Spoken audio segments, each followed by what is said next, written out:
Condolences to the bereaved family for the loss of Marhum Abi Salman.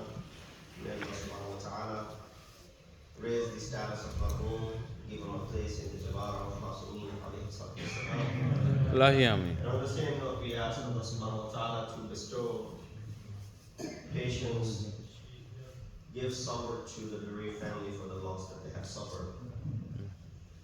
Verse that I chose for tonight's Isale Sawab Majlis is ayat number 10 from Surah Bani Israel. Allah subhanahu wa ta'ala in this ayah brings our attention toward an important phenomenon which is still yet to happen.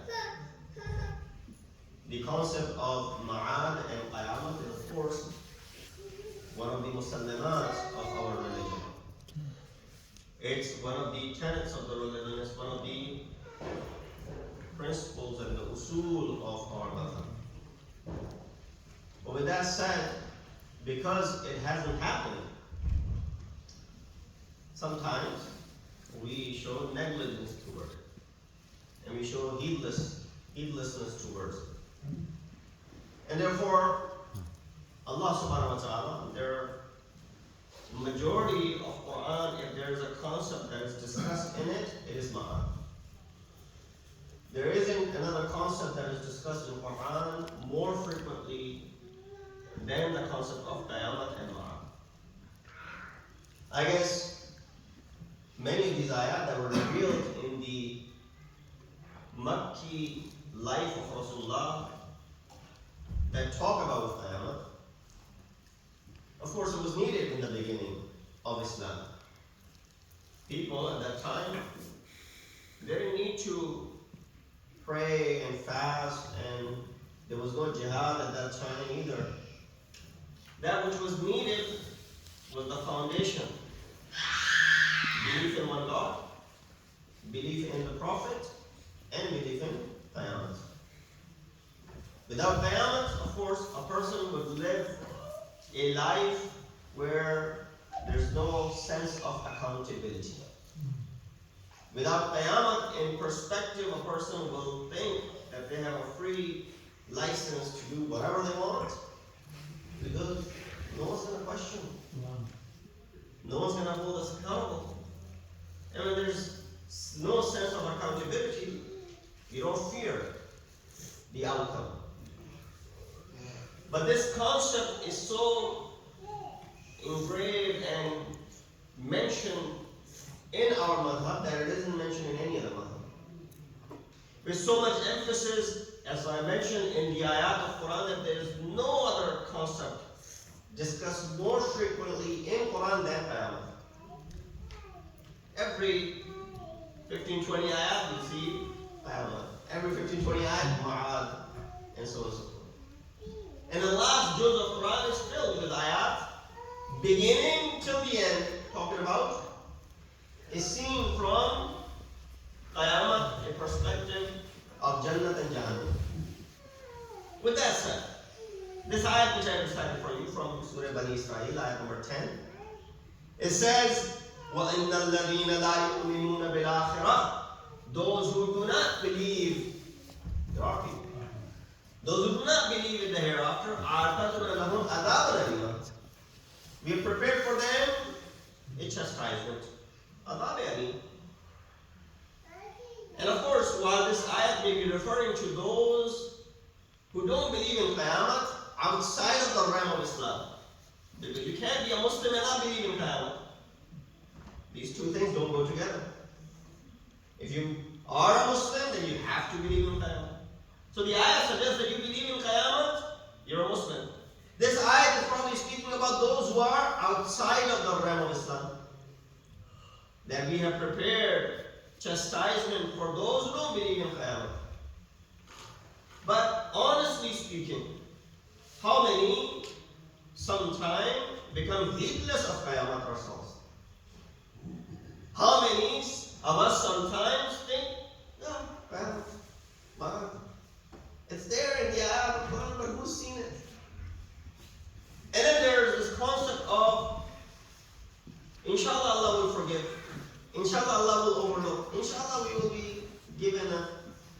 or that, or shafa'at will come in, inshallah. Those are all good beliefs in order to give you umeed and keep you hopeful in the mercy of Allah subhanahu wa ta'ala. But the moment you think that there won't be anything asked tomorrow, then of course it's a lost cause. Therefore, this ayat very eloquently mentions, as for those who do not believe in Qiyamah, Allah subhanahu wa ta'ala, we have prepared painful punishment for them. What I want to talk about tonight, with this brief muqaddamah, what are the effects of having belief in Qiyamah? What does Qiyamah, knowing that there is Qiyamah, because we're all headed in that direction. Every person who leaves this world goes into purgatory until, of course, the day of judgment. So we're all headed in that direction. I don't need to prove that concept to you. But what this concept gives, and athar of this concept, that's something which we can ponder on. Number one, what does this qiyamah or the belief in the hereafter do? Belief in the hereafter is a path to your tarbiyat. Wow. It's the path to nurturing you, upbringing you, rearing you, providing that tarbiyat which is necessary for you. And I'm not talking about tarbiyat of awlad here. I'm talking about tarbiyat of ourselves. Tarbiyat of awlad, alhamdulillah, we all are good at it, inshallah. But tarbiyat, how it provides those means for us when we believe that there is qiyamah. For example, believing in the hereafter, hadith says, if a person doesn't have a reformer inside, there's no reformer can do any magic to him from outside. If a person from outside preaches, this is the right path, come to the right path, do this. If there's no reformer inside, that outside reformer cannot do it. If the well has dried up from inside, of course from inside, you can't pour water in the well for it to become a well again. From outside you can pour as much water as you want in the well, eventually it will run out. This well has to produce water from within. If it cannot do that, of course, it will not be able to serve the purpose of it being a well. That's why you just heard Surah Yasin. It's unfortunate that we hear Surah Yasin so many times, but how much do we ponder over it? وَسَوَاءٌ عَلَيْهِمْ. I'm sure all of you know that. As I read, I'm sure you'll all be able to repeat after me or complete the sentence. وَسَوَاءٌ عَلَيْهِمْ أَأَنذَرْتَهُمْ أَمْ لَمْ تُنذِرْهُمْ. It says it's equal. وَسَوَاءٌ عَلَيْهِمْ. It's equal. O Prophet, whether you preach them, whether you warn them, or you don't warn them. أَمْ لَمْ تُنذِرْهُمْ لَا يُؤْمِنُونَ. They will never believe in you. No matter how much you preach them, O Prophet. Why? If the preaching of Prophet is not fruitful, then do you think the preaching of a person like me will be fruitful? Ayat of Quran, you just heard it in Surah Yasin, and I'm repeating it for you. And you all know this ayat. But look at it. وَالسَّوَاءٌ عَلَيْهِمْ. It's equal for them. That whether you preach them or you don't preach them, they will never believe in you. تُنذِرُ لَا يُؤْمِنُونَ إِنَّمَا تُنذِرُ مَنِ اتَّبَعَ الذِّكْرَ وَخَشِيَ الرَّحْمَنِ. That taba'ad dhikr wa khashiyya rahman is not from outside, it's from inside. You fear Allah subhanahu wa ta'ala from within. That belief that yes, there is a reformer inside. If there's no reformer inside, then even according to the ayat of Quran, Rasulullah cannot guide you to the right path. Salat bin Muhammad. Allahumma salli ala Muhammad wa ali Muhammad. It brings this fear. This qiyamah should indulge and bring fear upon you. It should scare you. That's why there's scary scenes that are mentioned of qiyamah. There's a purpose behind instilling this fear inside of you. Why? When you're fearful of the doomsday, then you'll be able to correct yourself today. If there's no fear of that day, then you won't be able to correct yourself. You all know the story, Surah Dal. Why it was revealed? Hassanain are sick. Rasulullah says to the household that you make another. If they're cured, you will do what? You'll fast. You know the story. I'm not reciting the story and the discussion about what happened there. These are all ayat of Quran. So what they did, they fasted. For 3 days they fasted. After they were cured. What happened the first day when they were about to break their fast? 3 people came, right? One day after another. Yatiman wa miskinan wa asir. 3 people came. Yatim came, miskin came, and asir came. And they took the bread. They didn't have a lavish dastarkhan. They had just simple bread and water to break their fast. And even then they didn't get to eat. They gave it away. All it was wajib upon the family of Rasulullah was to fast. Because the nazar was wajib. Fulfilling the wajib nazar was obligatory upon them. They had to fast. Fasting was wajib. Giving away the bread was not. They didn't have to give away the bread. And if nobody would hold them accountable saying, oh, why did you give this to the poor guy? No, I said they were in need of this bread themselves. Meaning what? They need to break the fast. They've been fasting for all day long. They need to break their fast. They didn't need to give this bread away. But they still did. You know the reason? The next ayat in Quran says, Inna. Why did you give this bread, O Hussein? Why did you give this bread, O Hassan? Why did you give this bread, O Ali? Why did you give this bread, O Fatima? Why did you give this bread, O Fidda? Yes, even the servant in the house fasted. They responded. Ayat of Quran narrates it. Inna nakhafu min rabbina yawman abusan qamtarira. The only reason we gave this bread away was not obligatory upon us because there's a fear of the frowning, fateful day of Qiyamah. We fear of that day, and that is the reason we gave this bread away. It was not obligatory, but the fear of that day. So what does Qiyamah do?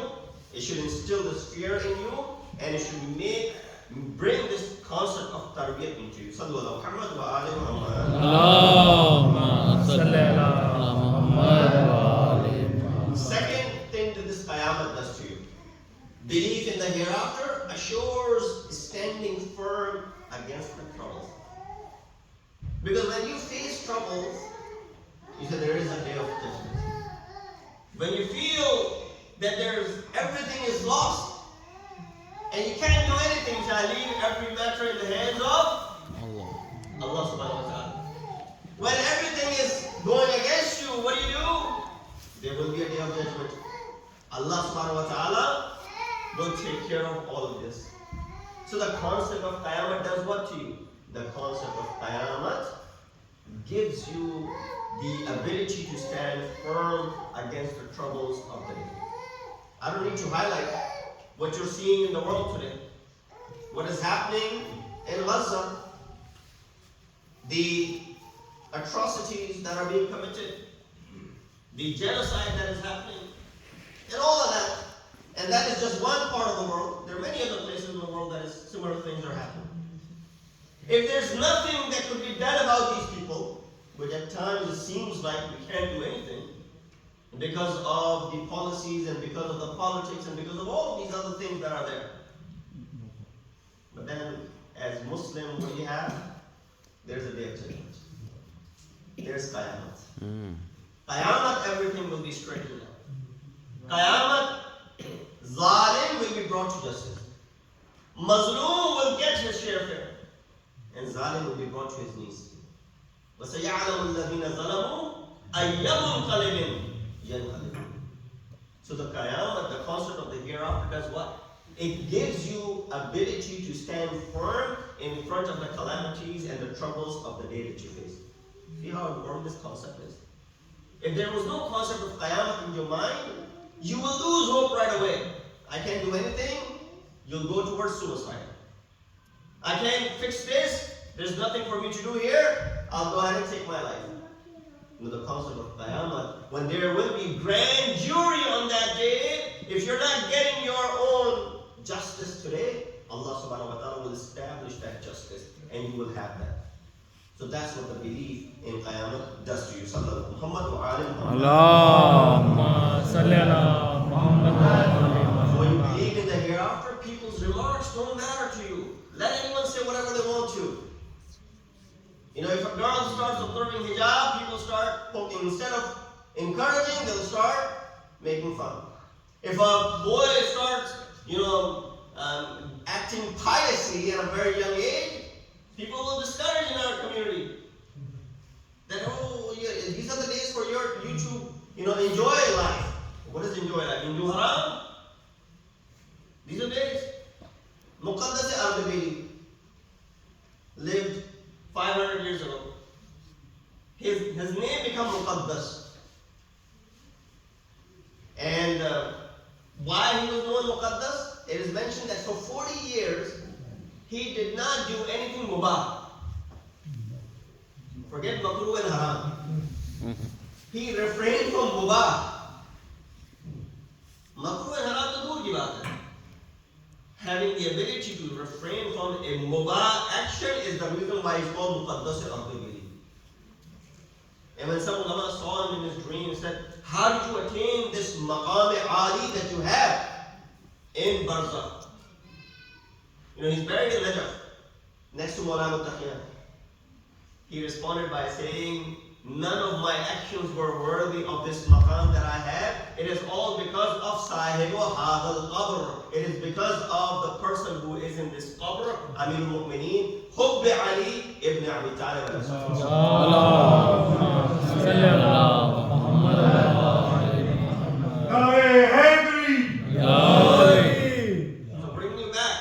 If someone starts acting piously, don't make fun of them. Ayat of Quran is there for that as well. Surah Mutaffifin. Ayat number 29. Inna alladhina ajramu kanu min alladhina amanu yadhakun. Those who were criminals, indeed the guilty, used to laugh at the faithful. And then the ayat continues. It seems like this is not an ayat of Quran. It seems like this is a conversation between two young kids. It says, indeed the guilty used to laugh at the faithful, and when they passed by, they would wink at each other. Yes, this is still the ayat of Quran. They would wink at each other. Later it says, so today the faithful will laugh at the faithless. On that day of judgment, the faithful will then be laughing at those who were the faithless. So therefore, be responsible in this act. Qiyamah does that to you. No one's word should matter to you, and that is one of the lessons that you derive from having the belief in Ma'ad and in Qiyamah. Sallallahu Muhammad wa ali Muhammad. Allahumma salli ala Muhammad wa ali Muhammad. Fourth effect of Qiyamah. Qiyamah and Ma'ad instills in your heart that you don't no longer fear death. You don't fear death anymore if you believe in Qiyamah. When we read Surah Jumu'ah, those who think that they are closest to Allah subhanahu wa ta'ala, what is the first thing that is mentioned in it? يَتَمَنَّوْنَهُ الْمَوْتِ. If you think that you are the beloved of Allah subhanahu wa ta'ala, if you think you are awliya Allah, فَتَمَنَّوْا الْمَوْتِ إِن كُنْتُمْ صَادِقِينَ. Do the tamanna of maut if you are amongst the righteous ones. وَلَا يَتَمَنَّوْنَهُ أَبَدًا بِمَا قَدَّمَ. But they will never make the dua of maut. Why? Because they're so fearful of what they have sent forth. Person who did, you took an exam yesterday, and today the result will be given to you. Have you seen that kid who says, no, I don't need to see my result, because I already know what I did in my exam? وَلَا يَتَمَنَّوْنَهُ أَبَدًا. They will never make this dua to have death come near them. Why? بِمَا قَدَّمَتْ أَيْدِيهِمْ. What they have sent forth already. They're fearful. We have not sent anything yet. What are we going to receive over there? Nothing will be there for us. So why? That's why the person fears death. On the contrary, the one who believes in Qiyamah, he does not fear death. How Amir al-Mu'mineen, Imam al-Muttaqeen, Ali ibn Abi Talib, talks about death. He says this. Salli ala Muhammad wa ali. He said, death is كَنَزْعِ ثِيَابٍ وَسَخْطٍ. Death is removing dirty clothes from your body and putting on new clothes. clothes on your body. Which one of us does not want to remove the dirty clothes? Which one of us does not want to put on fresh, new, clean clothes? He said, that's what maut is. Don't be fearful of maut. It's It's one of the most beautiful of the fragrances as far as death is concerned.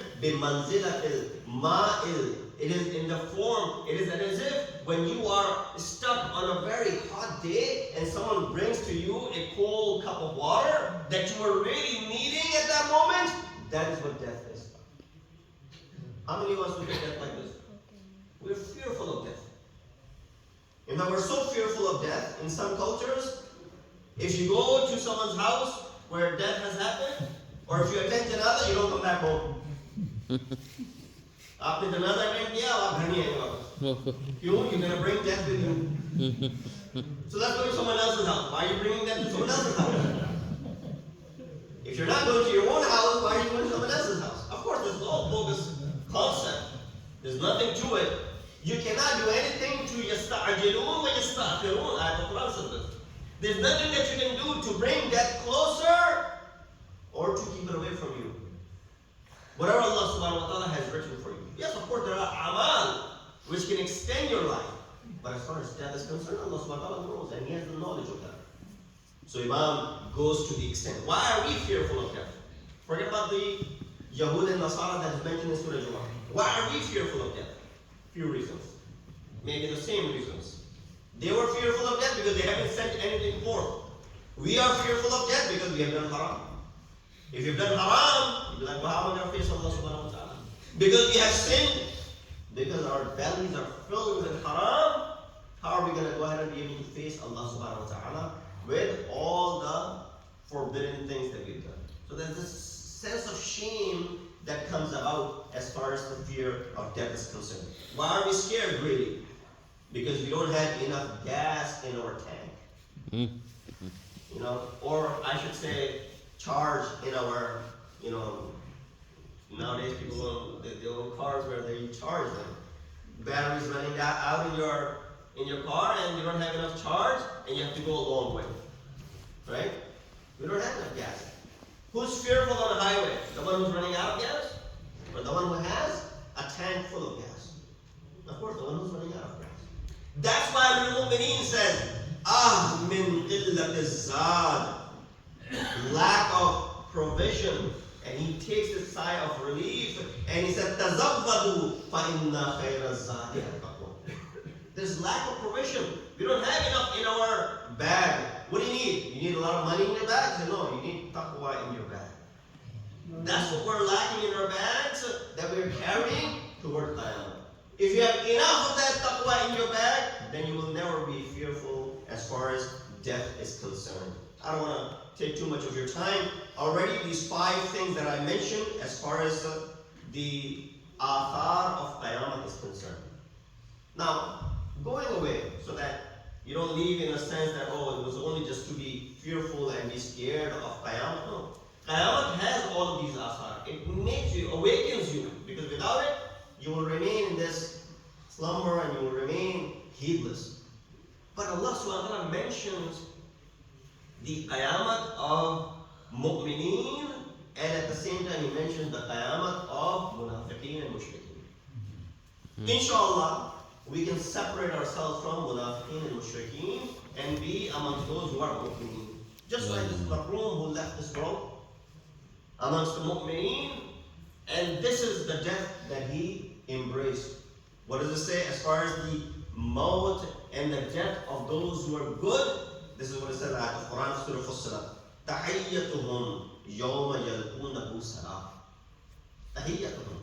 They will be given the salam by the malaika. Malaika will come welcoming them, saying what? Inna alladhina qalu rabbuna Allah thumma istaqamu tatanazzala alayhimul malaika. Those who remain steadfast throughout their life, when they die, malaika come and they go ahead and embrace them. They go ahead and receive them. And you know what they say to them? Because they're going there for the first time. They say to them, Ala takhafu wa la tahzanu wa abshiru bil jannati allati kuntum توعدون. Allah takhafu. Don't be fearful. Don't be in grief. Don't be scared. Don't have any grief. Rather have glad tidings that Jannah which you were promised is waiting for you. Come, hurry towards this Jannah.